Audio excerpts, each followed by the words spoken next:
Update. My deceased wife's parents are trying to take my children. Original story. I was married to Kate for almost 16 years, together nearly 20. She was the absolute light of my life, at the center of my world, and her death has been devastating to both me and our 3 children, 17 female, 14 male, 10 male. Our family was very close, and her death was unexpected. We are estranged from Kate's parents. She was already no contact with them when we first met, and we continued keeping no contact with them. They attempted pretty often to get in contact with us, and Kate and I always shut it down immediately. We were in no contact with them because they were incredibly horrible to Kate growing up. They don't accept responsibility for their actions. They say they were just confused kids and didn't mean for anything serious to happen to Kate.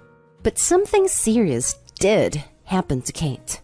Kate suffered from seizures from a traumatic brain injury she got at her mother's hands, and it was a seizure that killed my wife 3 weeks ago. So I rest the blame for my wife's death squarely on her parents' shoulders. Since she passed away, her parents have begun harassing me, saying that they're owed a relationship with their grandchildren.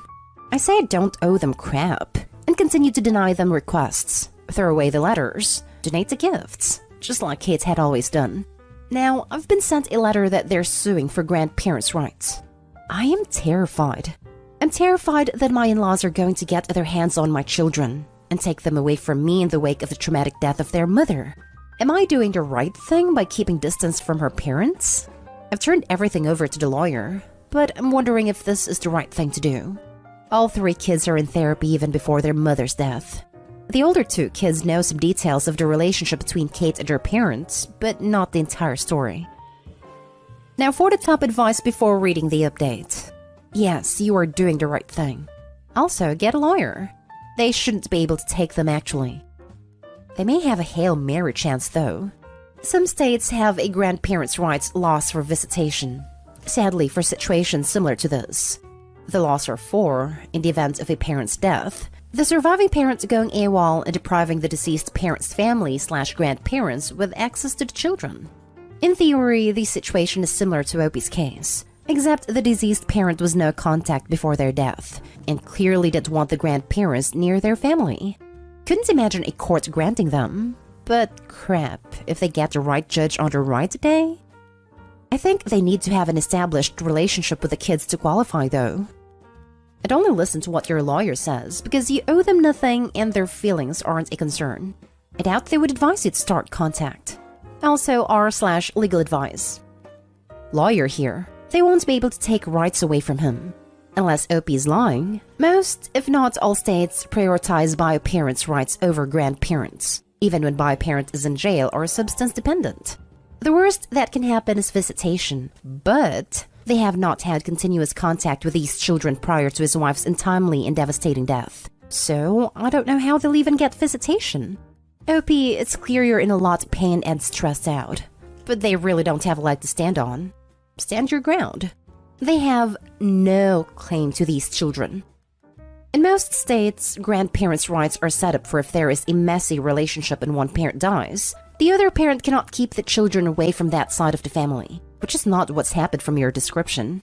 Based on the history as well, even for visitation she has no case, depending on your location. She hasn't had a relationship with them ever, so there wouldn't be a loss of relationship now that your wife is deceased. But have a very serious talk with your kids about this. Older kids get more info obviously, since grandparents could reach out to them directly to manipulate their way into a relationship. And now for the update. A year ago, I came asking advice as my deceased wife's parents were trying to take custody of my 3 children. I want to thank everyone for the advice they gave us. Someone commented about an FU binder, and that came in so handy to fight against these horrific people. It was a really long 9-month battle. I got to know the CPS officers and our night shift police officers on a first-name basis. They reported me for mistreating my children, my dogs, even for breaking into my neighbor's house. In the heat of it, I gathered my kids with our family therapist and asked if they wanted to move. Our house had so many good memories, but also one big terrible memory. I don't like to think of it as running away or hiding, but as the freshest slate we could manage. We're in an entirely different state now, with no contact orders in place to protect us in the future. We miss Kate more than words could ever convey, but we're all together still, and that's the most important part. Good thing you were able to get past them. They're terrible human beings by doing all these things to you and your kids. They alienated themselves from their grandkids by what they've done to them. All the best. I often wonder how evil people exist. Like, I can't fathom sitting around lying just to lie. Do they believe this ugliness? I'm so glad you got away from these awful demons posing as people. Sending light. You would be so surprised what people will do when someone dies. Their evil sides are quickly revealed. My uncle drank himself to death, and my aunt found him. She stole the rings off his hands and all the money in his wallets before calling my dad and the cops. People can be worse when someone dies. Wow, what a horrific story. I'm a dad who ended up with a custody away from a very troubled mother, so this story resonated with me as I fought long and hard to keep custody. I've had custody for 16 years, and every challenge has been thrown out, but I always fear that one whacked-out judge on a bad day, so I can totally relate to the fear. I'm so glad to hear how this has worked out. I wish you the best. Just wanted to post a little empathetic ear. As sad as your story is, you've done the right thing. Thanks for posting, Opie. I'm glad you're now moving on. I feel terrible for contacting you, and I'm just wondering if you can provide any tips, looking back at what has helped you rebuild. Unfortunately, I have a similar story, albeit a little different. My sister is in her very late stages of her life after fighting cancer for 8 years. It has been an emotional roller coaster during this time, and whilst we knew this day was coming, it's cutting a lot harder than we first thought. To top things off, my sister's husband, my brother-in-law, could not take this pain and ended his life in January of this year. Despite what he did, and knowing my sister doesn't have long days, like your kids, she and him leave behind 3 children.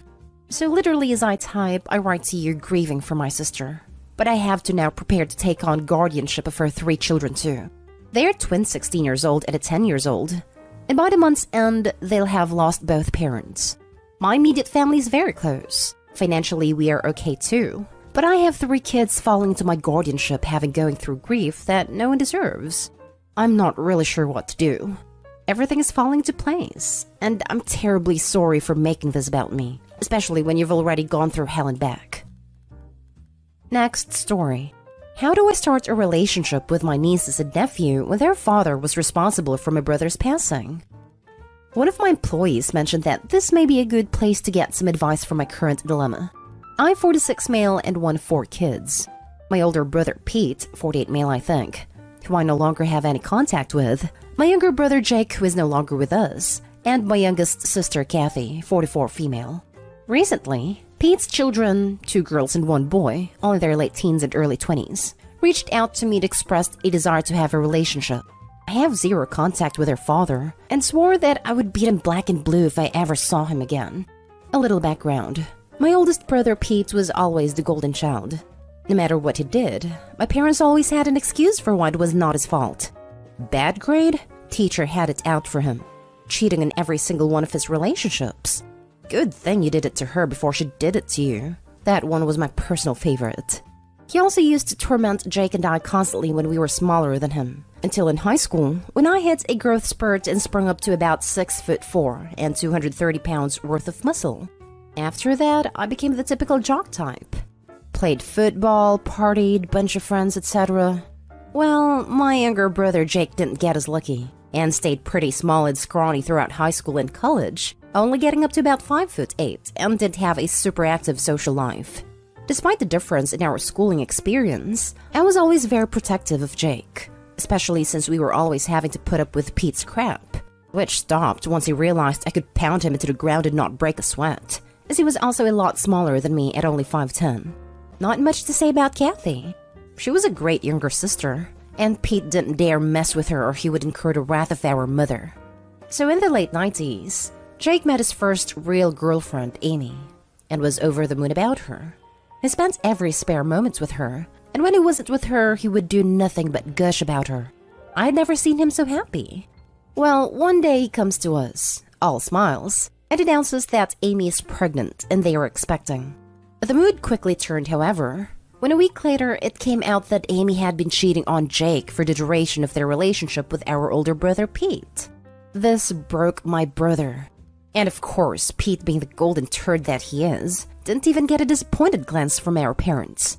To this day, I've never seen someone look so broken as Jake had looked the last time I saw him. I believe his heartache was only compounded by the fact that my parents basically told him to get over it and be happy for our brother. Well, about a week after this revelation came to light, he ended himself. I had never been so sad and angry at the same time in my entire life. Sad that I would never see my brother again, and the pure rage of knowing that this was my brother and parents' fault. During the funeral, Pete walked in with Amy and I saw red. Thankfully, I had other family there to stop me from doing anything stupid, but I told Pete that if I ever saw him again, I would kill him. Shortly after that, I cut contact with 90% of my family, with the exception of Kathy and a cousin I had always been close with, because everyone except them wanted to make excuses for my parents and Pete. Now fast forward to present. I never had any kids, and truth be told, I never wanted any. I much prefer the role of the fun uncle. Kathy met a great guy and had 2 daughters, who I absolutely adore. Pete had 2 more kids with Amy before cheating on her. Shocker. And splitting, and I've never met any of them.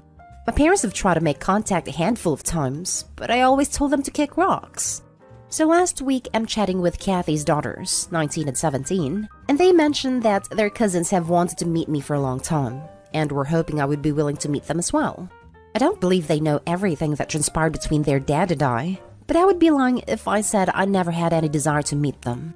So everyone, I'm hoping to crowdsource any ideas/suggestions on how I begin/maintain a relationship with Pete's kids, while also keeping him and Amy out of my life.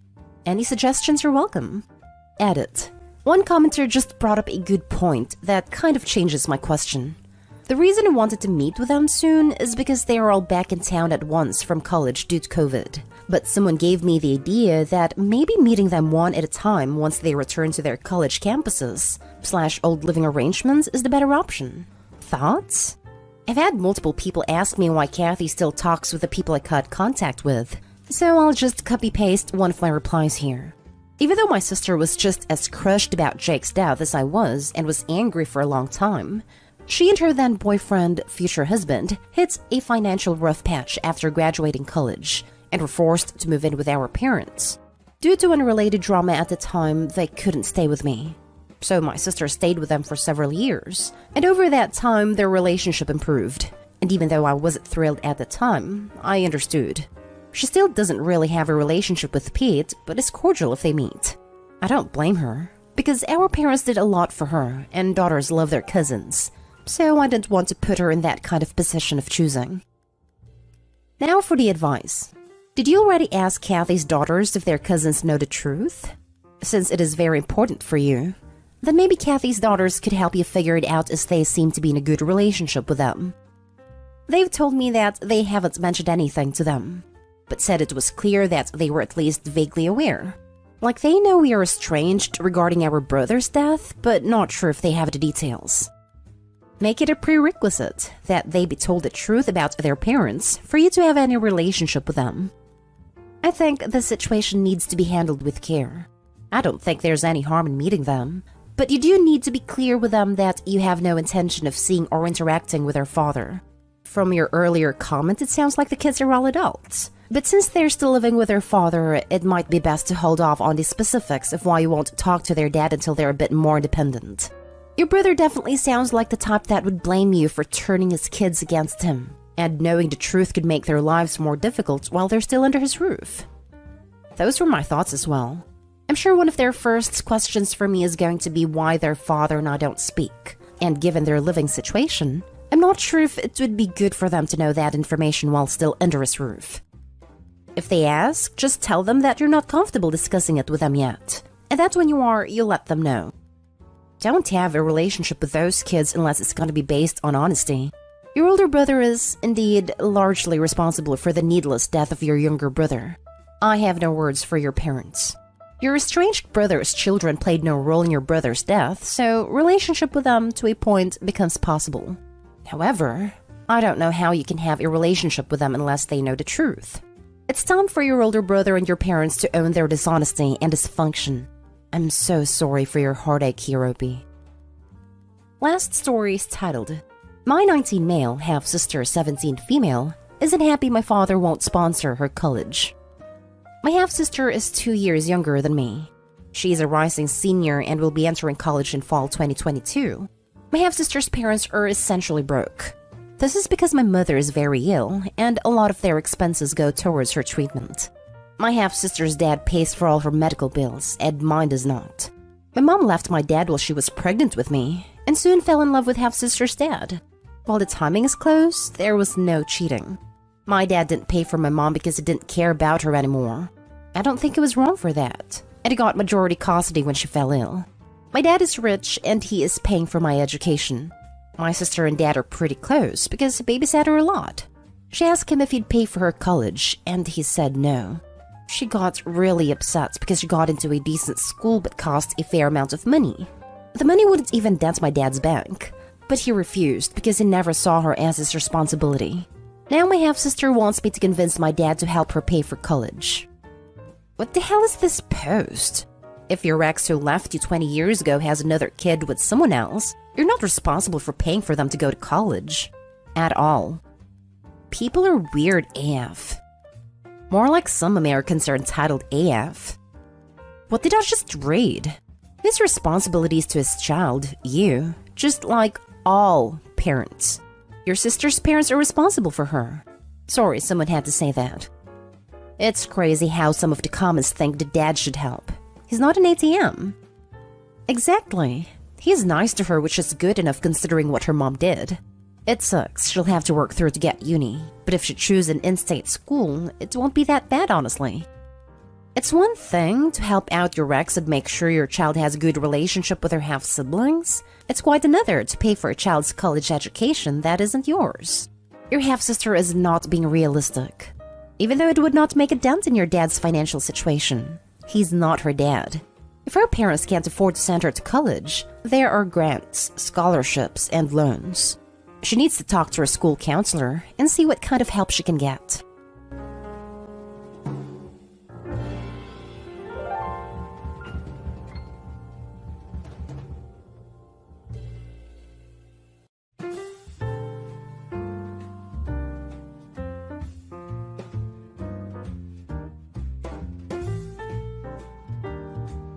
Am I the a-hole for not telling my girlfriend about my savings? Original post. I, 20 male, have been working since I was 14. I grew up very poor and watched my dad work 2 jobs to make ends meet. My first job was at Publix, working 15 to 20, maybe 25 hours a week. But my dad made sure I saved all my money unless I wanted a new video game or a pair of shoes, but he still wouldn't let me splurge like I wanted. He paid for all my food and phone bill until he passed away when I was 16. I started working in a restaurant and the manager gave me a lot of hours. I'd clock in at 9 a.m. as a prep cook and then clock in at 4 p.m. as a busser. I wouldn't clock out until like 11 to 12 p.m. I was making at least $800 a week during the summer as a 16-year-old. It was great.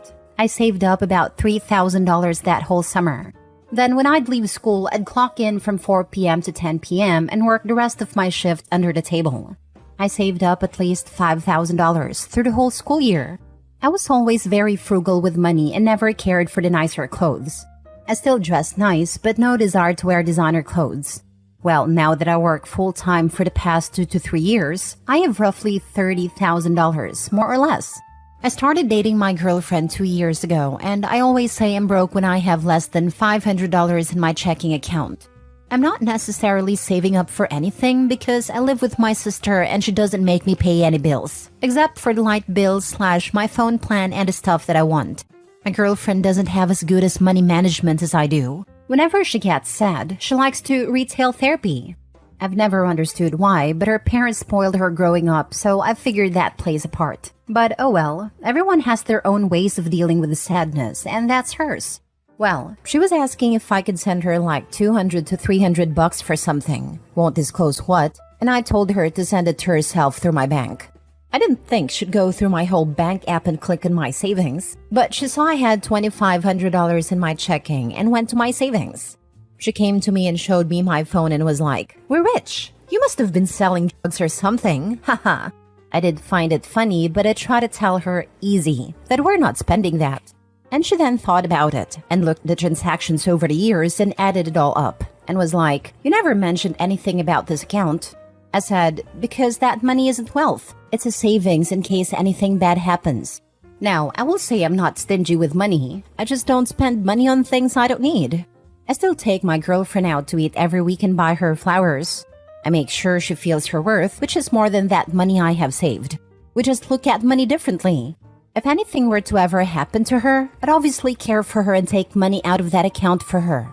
But she started talking about how she doesn't need to work if I have that type of money.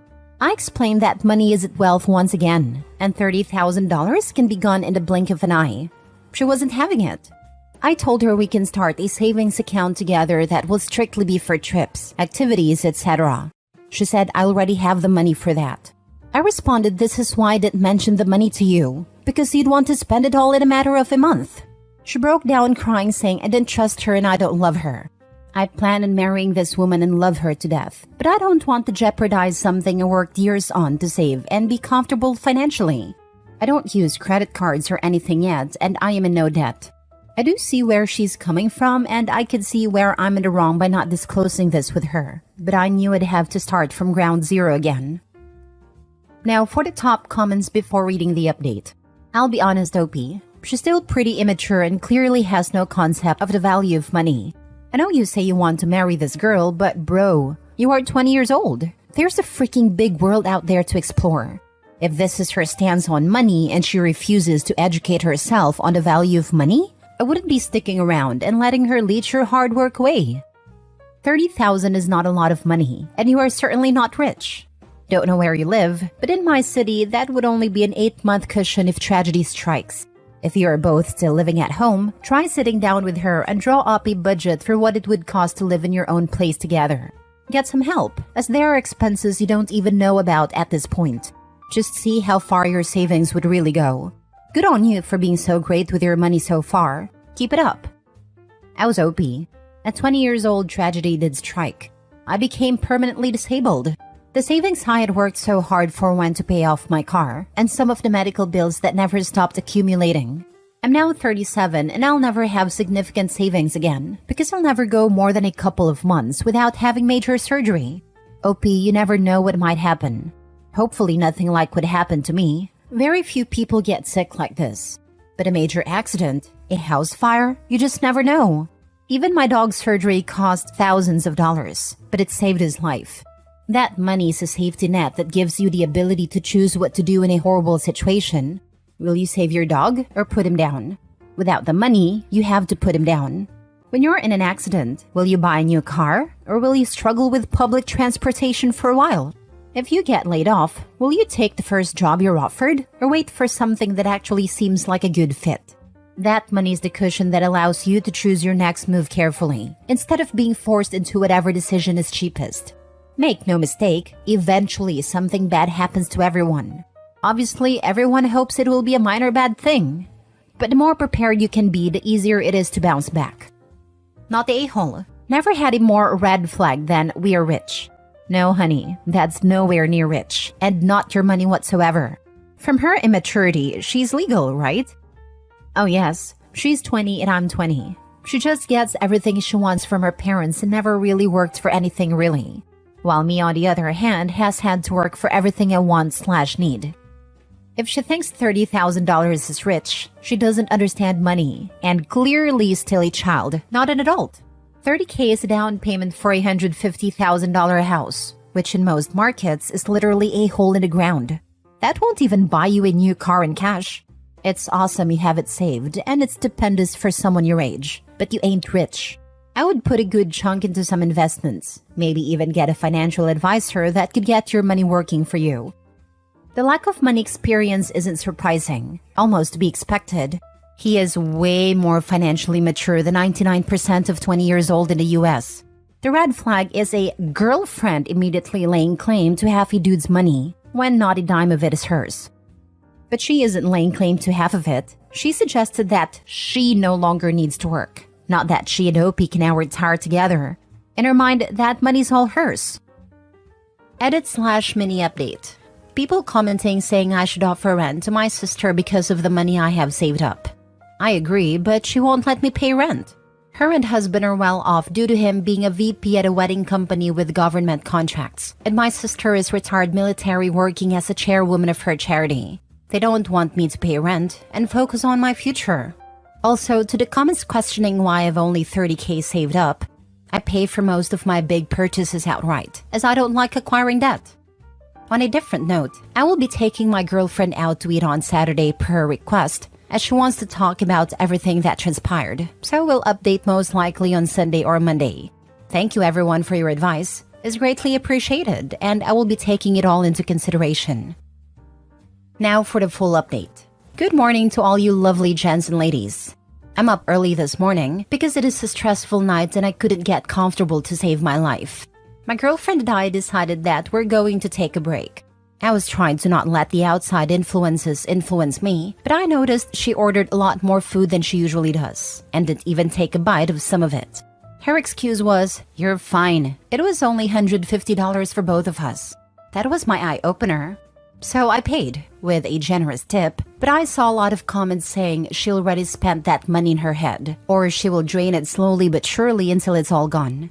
I hate that money was the reason for us breaking up, but a lot of people were saying facts I couldn't ignore. Her whole attitude changed with me and felt like she was Elon Musk's wife. I told her at the table after we ate, "I still love you and will always care about you, but you need to grow up a little bit before we get back together."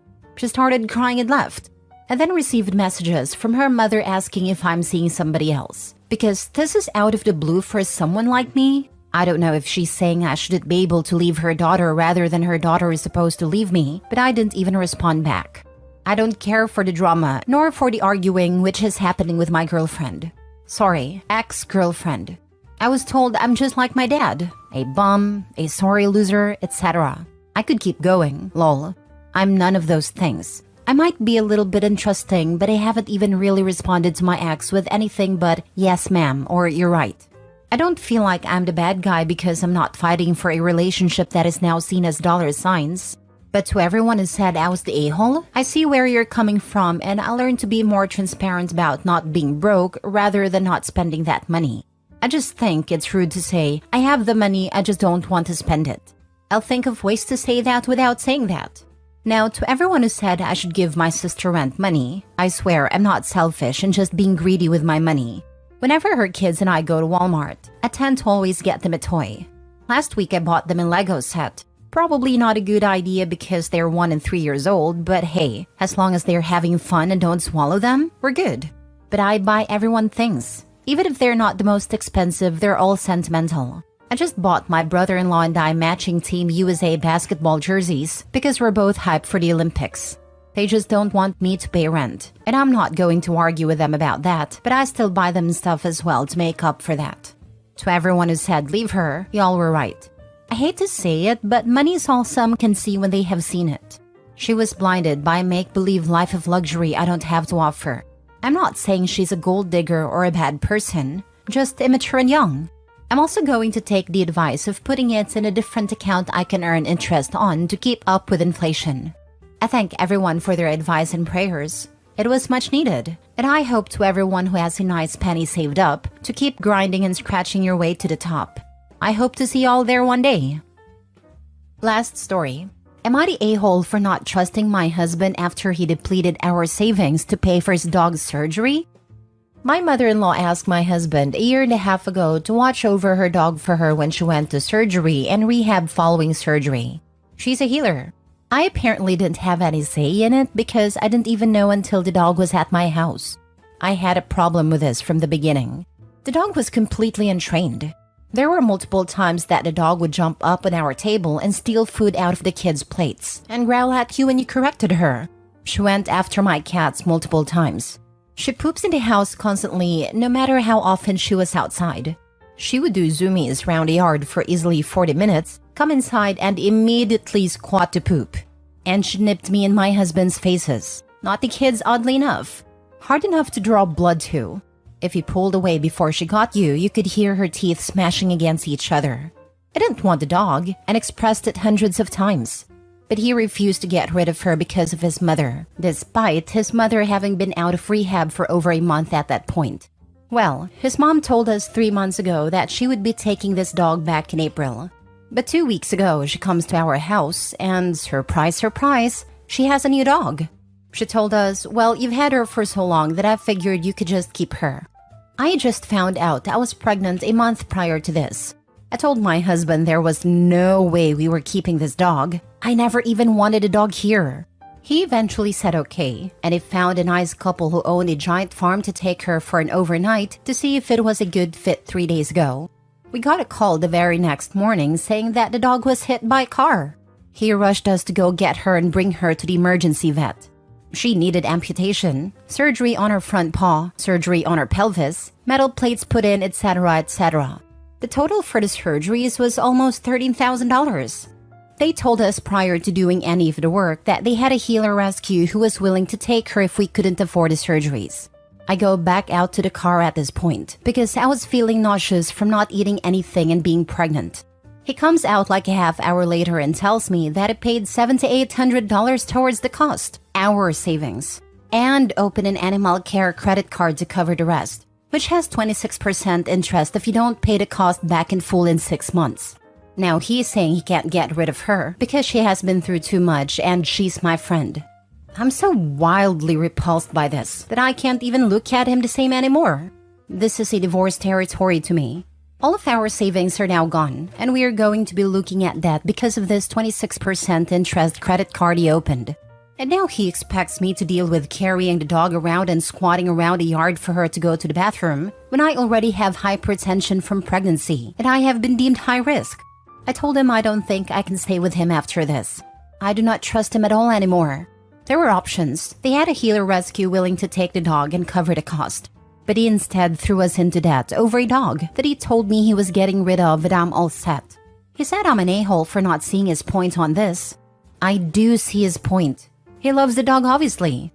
But we are pregnant. And he just depleted our savings over a dog that bites faces. And I don't think I want to be with him anymore. Am I the a-hole? Not the a-hole. I'm a dog lover, but this dog seems to be putting you and your kids at risk.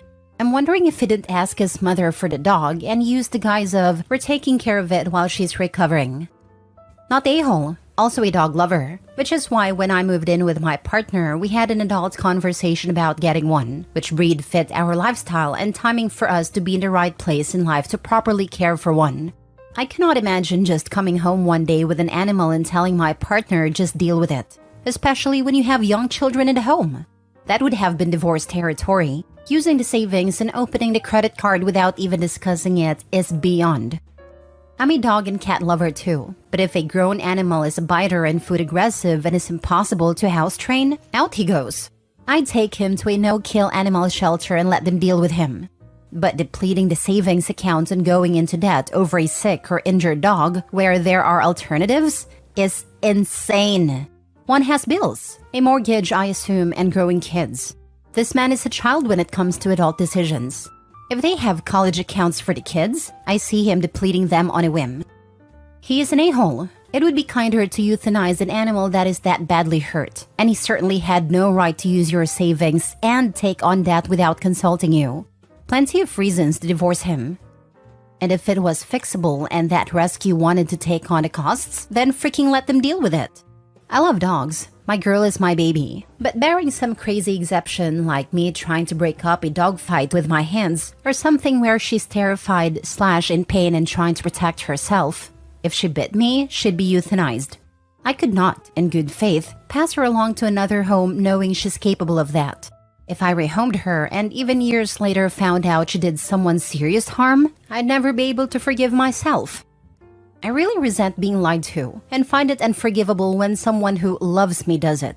Your husband is lied to, deceived, and disregarded you. For me, he's basically looked you in your face and said, I don't care about you and you don't matter. 1. He agreed to take on the dog's care without ever consulting you. 2. He didn't return the dog when he said he would. 3. He's ignored and disregarded how you feel / what you want at every step.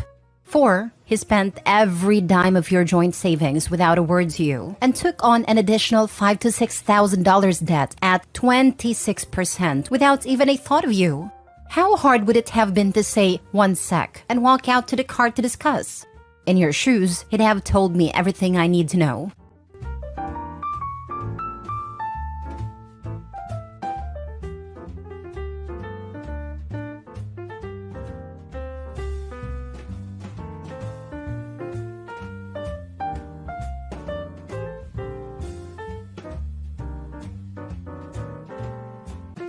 Update. Neighbor 40 female keeps showing up unannounced to my 24 male house. I recently moved into a new house in a small gated community over the summer. This is the first time I've lived in a house since I was little. When I moved in, I received a lot of welcome gifts from neighbors since it's a very tight-knit community. This is how I met most of my neighbors, including Dana and her husband. Dana is my next-door neighbor. The first time we met, Dana came to my front door with her husband and 3 sons to introduce themselves. They brought me homemade cookies as a welcome gift. Her sons were really into dirt bikes and saw mine in the garage while I was moving in. I told them they could come over and check them out anytime they wanted. I was just being nice. Dana never really said anything or gave off any red flags. The next week, I was at work and got a motion notification from one of my cameras. It was video of Dana by herself looking into a window on the side of my house. I thought maybe she was checking to see if I was home and didn't think much of it. Later that day, I got a text from her asking when I'd be home since her sons wanted to come over and check out my bikes. I replied that I'd be working late and she responded that she'd let her sons know. Nothing else happened for a few weeks. The second event was on a Saturday night. She knocked on my front door and asked if I'd like to come over for dinner. I didn't really have much going on, so I said sure. I went over to her house, expecting her family to be there. Nope, it was just her. She said her family was visiting a relative. I didn't want to be rude, so I ended up staying.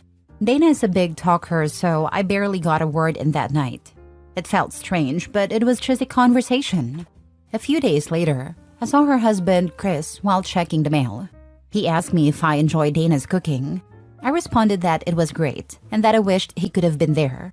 So I guess he knew about us having dinner and was fine with it. The third event happened a few days ago. My camera caught Dana walking in my backyard by herself, looking into the shed. I confronted her on the phone and said she was just looking for a shovel. I informed her that my tools were in the garage and made sure to let her know I could see everything on my cameras. She apologized for not asking me before coming over. Later that day, she sent me a picture of my boat in a driveway, asking if I could take her out on it. I left her on red. The latest event happened last night. I had my somewhat new girlfriend over at the house. We were grilling in the backyard, having a good time, when all of a sudden, Dana showed up with her boys and literally self-invited her family to dinner. It was extremely awkward for everyone. I tried telling them that I didn't have enough for everyone, but Dana claimed her family wasn't that hungry. Dana didn't leave until my girlfriend left. I'm extremely confused if Dana is into me or just has no social awareness. The only thing keeping me from straight up confronting her is that we are neighbors and have to live next to each other. Her husband has been nice and doesn't give off any strange vibes. What do I tell her to leave me alone? Do I need to wait for her to do something again? Please help. Now for the top advice before reading the update. She's a taker. She just pushes and pushes, trying to get as much attention and crap as possible. Tell her to buzz off. Well, she's the HOA president, unfortunately. This woman thinks she owns your house. I hate neighbors like this.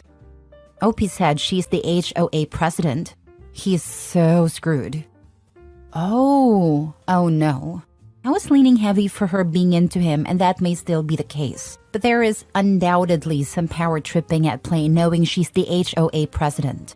Considering HOAs can sometimes get things escalated to the point of evicting people from their own homes, I'd be the wariest person in the neighborhood if I were Opie.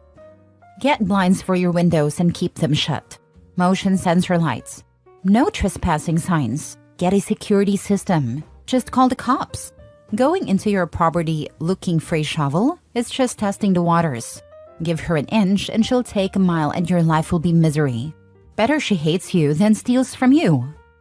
I have blinds on the house. In the video, it looks like she was trying to find a window that was open. When I first was moving in, I left my garage open and went to lunch. A box of my clothes, labeled clothes, was missing. At the time, I thought maybe I lost it in the moving process, but now I think she had something to do with it. Oh, holy smokes. Nightmare scenario. I asked 2 different neighbors about her and they both said Dana was an awesome neighbor to have. Now for the update 2 weeks later. I wasn't expecting the original post to blow up the way it did. I'd like to thank everyone for their advice. Turns out the people who said she was into me were right. Dana texted me last Thursday letting me know that her family was going out of town for the weekend. She said she would be lonely and wanted to know if I'd keep her company. She said something like she was grateful to have such a young and strong man in her life, referring to me. I'm 90% sure that means she's into me. I politely declined by telling her that I would be with my girlfriend. Friday night, I was chilling with my girlfriend at home, and Dana knocked on the door. I'm so thankful for my girlfriend because she let Dana have it. We didn't hear anything from Dana the entire weekend. I guess Dana is now mad because she issued an HOA violation for my trash cans being in the wrong place. She was taking pictures of my girlfriend's car parked on the street for whatever reason. Yesterday, I had a conversation with one of my neighbors who let me know that Dana and her husband are apparently in an open relationship because her husband is bi. Anyways, not really my problem and I'll just deal with them as my neighbors. Ever since my girlfriend had that talk with her, Dana hasn't been on my property. Thanks again for the help. I'd go to the HOA and threaten them with a sexual harassment suit if she keeps it up with the fines and pictures. Yes, but make sure you frame it to the HOA as they are enabling her harassment, they are a vehicle for her harassment, they are making you feel attacked and harassed for not sleeping with her. You plan to hold them liable for it. Don't let them tell you it's between you and her. Tell them that if they continue, you'll be sending them a certified letter with the same information so that you have it on record that you notified them of their role in harassing you. You might have to lawyer up because she will make your life miserable. Save those texts. Have someone testimony your side. Make sure your cameras also record audio and make a diary of things she is overreacting as an HOA. Things will escalate at some point, and you might have to order a protective distance from her and another appointed HOA to supervise her house. Remember to check those HOA rules, item by item. Neighbor sounds like a creep. She sounds like a total psycho. If she's already retaliating against OP by reporting his trash cans to the HOA and taking pictures of his girlfriend's car, then I wonder how she's going to escalate things. Her being the president of their HOA really complicates things. Do what you can to protect yourself. Never be alone with her. She could make up false accusation against you. She definitely sounds like the type to do this too. Completely unhinged, also desperate AF. Next story. My 40 female and my husband 41 male, together 6 years. He snooped on my phone and found something I did 16 years ago. Why is he mad? Backstory on my original post. For months, my husband has been suspicious that I'm cheating, even though I've never even messaged another man since before our first date. He snooped on my phone and found a message from 16 years ago. 10 years before we got together, where I was short on money and sent a mechanic some nudes in lieu of payment for supplying and fitting an alternator.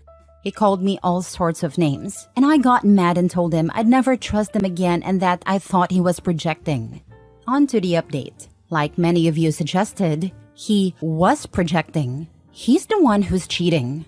I left to stay with my sister for a few days after I wrote that post. While driving past the Premier Inn near her house, I saw his car outside. I waited by it for 3 hours and eventually he emerged with another woman. He said it was the first time that he thought we'd split up. She turned to him and said, "What are you talking about? Who is this?" referring to me. He literally ran off like a coward. I spoke to the woman who turned out to be lovely. She said they'd been seeing each other for over a year, but he told me he was living with his religious parents after leaving his wife. That's why they could never go back to his house and always got hotels. She was such a kind young woman, and I ended up having to console her and even took her home myself. As for us, I'm back at home, and he is now staying at his parents' house. His parents were very disappointed in him when they heard the news and have been lovely to me. I've started divorce proceedings, but I imagine it'll take about a year to finalize. Take no prisoners, girl. Ask his lover to testify in your divorce proceedings on your behalf. We won't need to go to court, hopefully, if he just accepts the divorce. A person as controlling and manipulative as him is not going to just accept the divorce. He'll keep you dangling and hoping and use it to keep pulling you back in. Trust me, you don't want to have to depend on this guy's word about anything. It's completely up to you. But if you have decided you want to get divorced, then you should contact a lawyer. They give you a free consultation and greatly facilitate the process. If he's going to be cooperative about getting divorced like he says, then getting a lawyer will only make things smoother because you won't have to figure out which forms to fill out and file. Incredible that he told her he was staying with his parents, and now he is. Yep, it's like he willed it into happening. Lol. He manifested, and it happened. I was married to a serial cheater, and it may suck a bit now, but you are on your way to bigger and better things. That was very nice of you to console her. Please be sure to tend your own emotions as well. Gotta look out for number 1. To be honest, I was already 80% certain I was going to divorce him after the name calling and snooping, so this didn't devastate me as much as it would normally would. I really hope his mother and father know that he abandoned the girl he conned into a relationship at the motel, and that you were kind enough to take her home. What a man. I told him he abandoned a 23-year-old 30 miles from her home. Last story. My 37 female husband, 39 male, went to a work dinner with a woman and was gone 5 hours. Wasn't where he said he'd be, and wouldn't respond to my calls and texts. I kicked him out and he says I'm overreacting. Can anyone help me make sense of what happened here? My husband of 6 years works in a field where sales reps are constantly vying to get him to use their products. One way they do this is by hosting dinners at upscale restaurants, think expensive steakhouses, and inviting groups to attend a presentation about their product in exchange for a free steak dinner. So far this year, my husband has attended upwards of 40 of these dinners. I find this a little excessive, especially considering we have a 3-year-old and a 5-month-old at home, and I rarely get a reciprocal night out. For context, we've been out together without the kids only 4 times in the past year. I've asked him to cut back on these dinners, but he refuses, saying he hopes to leverage these relationships into brand-sponsored speaking opportunities that could become a temporary source of secondary income. To his credit, this has happened before, and he made good money during his stint as a speaker. However, anytime I complain about the number of dinners he attends, he accuses me of not caring about our financial situation, or even outright trying to sabotage it. From my understanding, he attends far more of these dinners than most people in his field. Now on to the dinner in question. Last week, he forwarded me a screenshot of a text from a sales rep who said she would be in town for 2 nights and wanted to have dinner with just him while she was there. This is fairly unusual as most dinners are group affairs with friends and colleagues. On one other occasion, he met with a sales rep one-on-one, but it was an older man. This time, it was an attractive woman around our age. I looked her up on social media. They agreed to meet on Monday at 6:30 at a nice tapas restaurant in an expensive part of town because, according to my husband, it was close to her hotel. While this made sense, I raised an eyebrow at his phrasing. He got annoyed. But I pointed out that this was a dumb thing to say to your wife when you're meeting a woman for dinner at a nice restaurant. He left the house at 6:04. For context, I am extremely sleep deprived. I'm up with a new baby several times a night, and my husband has refused to participate in night feedings. By 9, I was exhausted and really wanted to sleep, but the baby was colicky and crying, and it was keeping my toddler awake. I texted my husband to ask when he thought he'd be home so I could have an idea how much longer I'd need to stay up.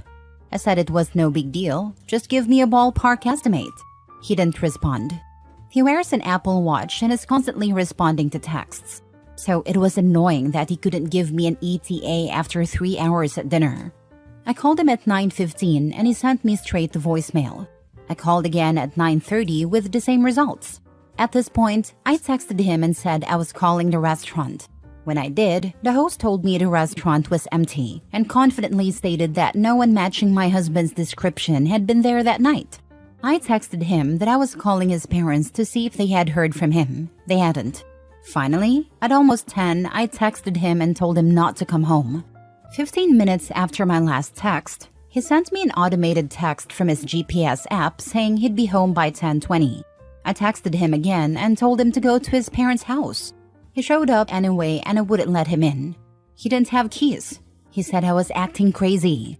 He claimed the tapas restaurant was more like his sports bar, so they went to a nicer place across the street.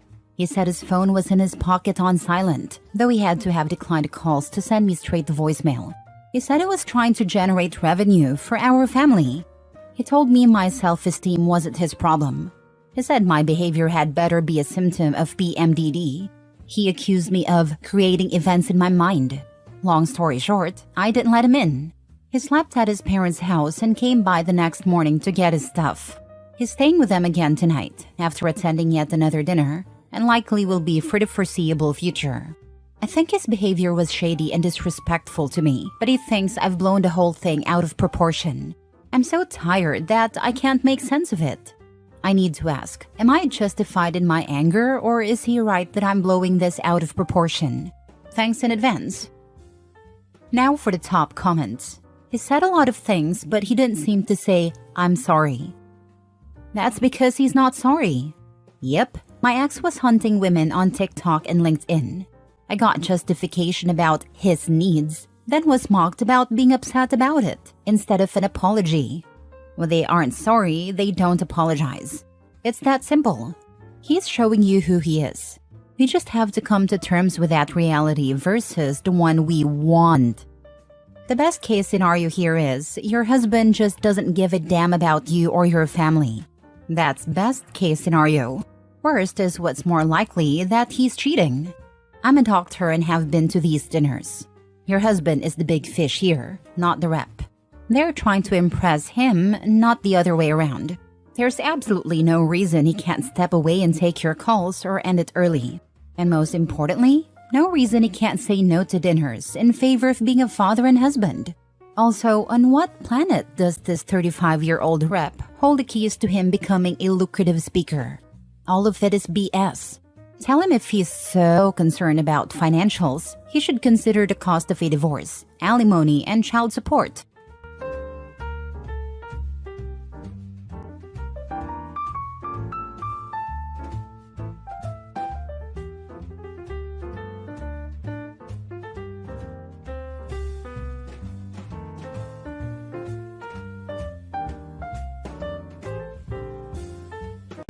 Update. My 30 male girlfriend, 32 female of 6 months, has changed her behavior recently and I want to leave.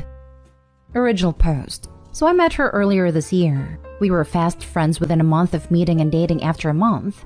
Official for 6 months or so. Met her on a night out with some friends. We live separately, but she spends a lot of time at my house as it's nearer to where she works.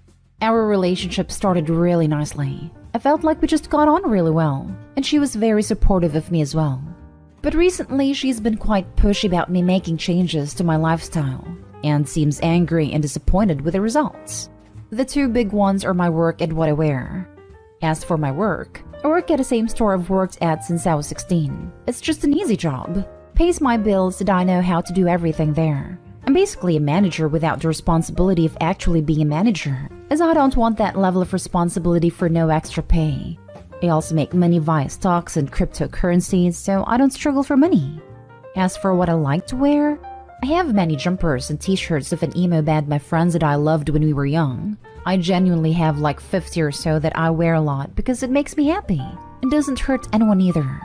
I admit I have a bit of a problem with anxiety. Familiarity helps me with it. Some family thinks I might have OCD, but I've never been diagnosed. My girlfriend a few weeks ago expressed frustration with my clothes, saying I need to grow up and get new ones. She spends a lot of money to get whatever clothes are in fashion. I don't have a problem with that, as it's her money to spend, and she isn't hurting anyone. But I don't know why she has a problem with my clothes. The argument was big, but resolved. And we went shopping and bought me some new clothes. But they were actually quite nice, and I like wearing them too.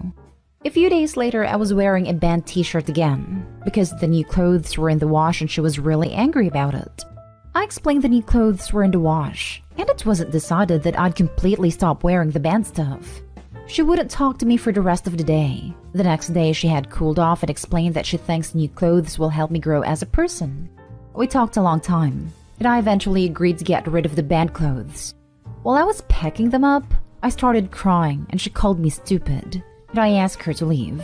She came back a few hours later and we made up. I packed the boxes into my car and told her I was going to donate them. She was really pleased and said I was making the right choice getting rid of them. I didn't donate them though. I took them to work and I'm keeping them there until further notice. My boss was confused but understanding. I got back home and she had ordered me lots of new clothes. She told me she understands it was upsetting, but I'd be better off for it. That night, a few hours later, she wanted to talk about my work and why I'm not a manager. I explained to her that I don't want to be. She's been distant. It only talks about how I should ask to be a manager. I've explained why I don't want to be, and that I wouldn't even be paid more, nor is there a need for it at the store. She just keeps saying that I need to fight for a pay raise as well so I can treat us to nice things. I told her that isn't how it works, and that I make money in other ways, and that she has her own money too, so it shouldn't matter. She shouted at me that I'm useless and stormed out. My boss also told me she called the store and asked him why I'm not a manager. After being upset and feeling useless for a few hours, I decided that I don't want to be with her. I realized I don't see my friends as much as I used to because she likes to spend all our free time just us. I just don't feel happy with her anymore and feel like she actually acted differently when we started out just to get close to me. She even said she loved all the band stuff when I first showed her. I think she may be right that new clothes might help me a bit. I genuinely appreciate that. I like how I look in some of the clothes we bought. But I also liked how I looked in the band stuff and still think it wasn't over the top. I normally just wear jeans and a t-shirt or jumper anyway. I don't think it's as ridiculous as she said it was. I just thought of it as a wearable collection. People collect weirder things. As well as this. I really don't like that I lied to her about donating the band stuff. It felt horrible and dishonest. My boss and colleagues could tell something was off when I took the boxes into work. I try to be honest, as I don't want to upset people. Anyway, I want to break up with her, but I know it's gonna be difficult. She's good at talking me into stuff, but my mind is made up 100% on this. I'm still not sure when or how to do it though. I'm feeling really anxious about it. Wondering if you guys can give me some advice or help? How can I be assertive about wanting to break up and not have her talk me out of it? Now for the top advice before reading the update. Yes, I think you were right to break up with her. She crossed all sorts of lines in my opinion. It's fine that she made some suggestions on clothing, and even that she expressed that she preferred that while in public. But asking you to get rid of them altogether? Or to not wear it while lounging around the house, or at the gym, or doing yard work type of thing? That's crossing the line into controlling. It's okay for her to ask about your position at work, but calling your boss? That's a major line she crossed there. That's completely unacceptable. She was treating you like a child. That's highly disrespectful. It takes two people to decide to be in a relationship. It takes one to decide to break up. When you go to have the conversation, just remember that you aren't asking for her permission or for her to agree. You are simply informing her of your decision. Personally, I'm not a fan of the in-public advice unless you feel she may be violent. Just get together with her when you can. Inform her of your decision. Give her a few minutes, maybe 10 or 20, to ask questions as needed, and then cut it off. The whole conversation need not last more than 20 minutes. Jumping off your comment, the next step for OP is as simple as, my boss told me you phoned the store to ask why I'm not a manager. You crossed the line, and we are done. Her personality comes across as very controlling. As you said, the opinions she has aren't necessarily wrong, but her inability to accept a response she doesn't agree with and her escalation are all hints that she won't accept any future opinions from OP. I'd hazard a guess that she wants someone she can bully in a relationship. I think your response to all of this was completely reasonable. You opened yourself up to her suggestions and to try new things, and you kept your boundaries about not wanting to enter a management position at your store. I think you have a healthy viewpoint on yourself, your life, and what makes you happy. The fact that she called your work to complain without telling you is a major red flag. When you end things, I would just suggest that you stay focused on the fact that you were willing to change and try new things, while she was hardline and disrespectful of your choices. Someone who really cares about you would behave more like you did, seeking compromise. It is going to be uncomfortable, but you can do it. If she becomes angry, ask her to leave or leave the situation yourself, but don't waver on the fact that the relationship is over. I would strongly suggest going no contact after the breakup so that she cannot manipulate you out of your decision. Thanks for your advice and your compliments. I really appreciate both. I know she's had several red flags, and I am decided that I want to break up with her. I'm more worried about what she'll say or do to people around us, and if/how I can stop that. No contact is seeming likely. I miss making my own choices about stuff and seeing my friends. And now for the update. Some things I want to address first. 1. I work at the same place I have done for years because of my anxiety. I know how to do everything at my job and it helps me feel grounded and not worry. When I said I'm basically a manager, I mean that I do sometimes fill in shifts and responsibilities for them. And we have talked about me officially being manager before. But it's not what I want. I don't want to take my work home with me and never be able to switch off like I see some of them do. That said, I do want to have some more ambition in my life going forward, and I'm going to be looking at other ventures. 2. My clothes. My band clothes are now back at my house. I still have the new clothes we bought as I paid for a lot of them, and I plan to continue wearing them too. I can see what she meant by wanting me to wear new clothes. I just didn't like her end goal or the way she went about it. For the people thinking I dress like those goth people dancing under a bridge, I don't. It's usually just a band tee/jumper with some normal jeans. I'm not a teenager, just a 30-year-old who still loves the same band. Haha. No hate to those dancing goths. I love that meme. Okay, so on to the main story. I took advice from some of the responses to the OP. We live separately, so there weren't any issues with leases. But I did change my locks as I had given her a key a few months ago. As for the breakup, it didn't go well, but it did go at least. I was at home thinking of how to do it, which cafe/restaurant I was gonna do it in, etc. She finished work and came to mine without any prior discussion. Not out of the ordinary, to be fair. Anyway, she could tell something was off, and because I'd been thinking about it all for hours, I was 150% sure I wanted to do it, so just did it here instead. I first told her that I had lied about donating my clothes, and that I'd actually taken them to work instead. She was angry and called me a liar and everything. I apologized for it and tried to explain that I felt a lot of unfair pressure to get rid of them when I didn't really want to and my collection wasn't hurting anyone. I don't really feel that the argument was fair, and I feel that her actions made me lie to her, but I hate saying stuff like that, so I just left it and moved on. I then told her I was really annoyed about her calling my boss. She said she was sorry, but I should be a manager. I said that's okay, and she looked confused, but accepted it, I guess. Then I just said I didn't want to be with her anymore because she actually had given me a second to speak. She looked shocked and asked me what I meant. I just said I didn't want to be with her anymore, and that I wanted her to leave and would be changing my locks but was open to calling/messaging about picking up her stuff. She said stuff like we don't have to break up, but I kept saying my mind is made up, and technically we already had. She called me pathetic as she walked out the door and slammed it behind her. This was the other day. I haven't heard from her, but I sent her a message about picking up her stuff. There isn't much of it here, so maybe she doesn't want to? Anyway, since then, I called my boss to explain that situation and be wary of any contact from her. We've worked together for years and we're good friends, so he was very understanding and said if I need help in any way, he'll try to provide it. We go for drinks often with other colleagues, so I'll explain it to them there probably. As for me, like I said above, I do want to work on myself a bit. Partly because of the things she said, but not for the same reasons. Just for me to grow a bit in terms of work experience and fashion sense. I'll be buying more smart casual clothes to wear as well. I don't think I'll ever fully stop wearing the band clothes though. Haha. I don't quite know what I want to do in terms of work, but I have the experience of teamwork and leadership from the store, which I think is usable and transferable to other jobs too. I'm feeling weird, but okay. It feels great to have acted decisively. I haven't felt sad yet, not happy either, just relieved mostly.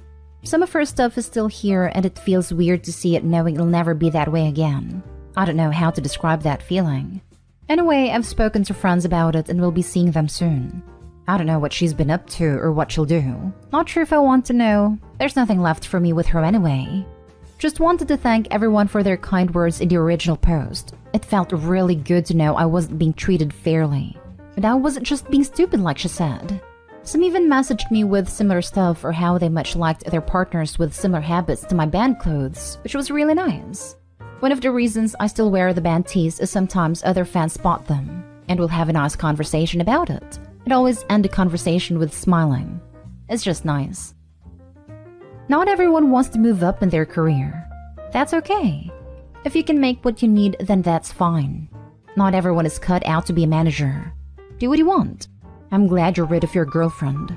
She was toxic and so negative. She wanted to change you to her vision of what you should be, not what you actually want. I just read your original post, and good riddance. I'm a manager, really wish I wasn't, and you can pry my ridiculous metal tees out of my cold dead hands. Good on you for wanting to update where appropriate, but controlling your wardrobe is controlling/abusive behavior 101. You do that kind of thing, wardrobe or jobs, on your terms, no one else's. Like strive for improvement for sure, but not because someone you're dating for less than a year strong arms you into it. Seriously, good job standing your ground and making it happen. That was going to turn into something miserable, fast. Now for the last story. My girlfriend is upset with me because the job I got her is not up to her standards. My girlfriend, 27, has been unemployed for 3 years. She used to work at a restaurant near to where we live. The restaurant was about 6 to 7 minutes walk away, so she liked this job since it didn't require any commute. Ever since she lost her job, I have been asking her to apply for new ones and try getting one. For about 2 years, I didn't bring it up because of COVID. Then about 2 months ago, I asked her to again look for a job because it was really putting a lot of stress on me as the sole breadwinner. I was saving less than $150 a month for our future. She did start looking, and after 2 weeks, I also started helping her with it. I found out that a position of a receptionist was opening up in my company, warehouse department. So I asked her to apply. Since the position just opened up, there weren't any applicants. And I talked to the HR manager, who is a good friend of mine, to give my girlfriend a job. Since there weren't other applicants at a time, this did not breach my company policy. I still made sure with my boss regarding this, and she was fine with it. Girlfriend went into the job, and she hates it because it is in a warehouse and she doesn't have a fancy office. I told her to stick around and work a year, and she might get promoted and that pays better than her previous job. Before, she used to make $30,000 a year, and now it is $42,000, which is a pretty solid jump in my opinion. A week later, she told me that she wants to quit because this isn't her thing. And my suggestion to her was that she can continue to look for the job she likes, and as soon as she finds one, she can quit here. She was clearly upset by having to do this job, so I sit her down on Sunday, and she's upset that I didn't get her an office job like mine. 1, there is no vacancy right now. 2, she isn't qualified or has prior experience with what we do in the office, so it was unlikely she would have gotten it. But I told her that when a vacancy opens up, I'll see what I can do. She mumbles all the time that I want her to do labor-intensive job and like to see her suffer. She mumbles pretty loudly to make sure I hear it. She is responsible for making sure everything delivered to us is correct, and counting boxes and supervising staff, putting them into their designated places. After this, she needs to go to accounts and submit a report. Her job does require a lot of walking and standing. After getting tired of hearing this for 2 to 3 weeks, I ask her if she wants to quit. She can, and I'll just pay for everything. And then she can look for the job she wants to do. Honestly, this seemed like the only way to make her stop always being mad and saying stuff under her breath. I'm getting the feeling she doesn't want to go back to work, but I could be wrong. I have tried communicating to her that if I earn alone, we won't save anything for the future, and if we have children, we won't have anything saved up for their college and higher education. Nothing I say seems to faze her. What should I do? I sometimes don't even want to be with her, but we have made it work for 7 years, and most of it has been pretty good. Any advice? So is she your child or your girlfriend? Girlfriend who is acting like my child apparently. She's completely taking advantage of you. Really don't want to be the guy who dumps her when she has no income, but if she doesn't hold on to this job, I think this might be just it for me. I ask her if she wants to quit, she can, and I'll just pay for everything, and then she can look for the job she wants to do. You done messed up here, OP. I'm getting the feeling she doesn't want to go back to work. What, the 3 years of being unemployed didn't tip you off? What should I do?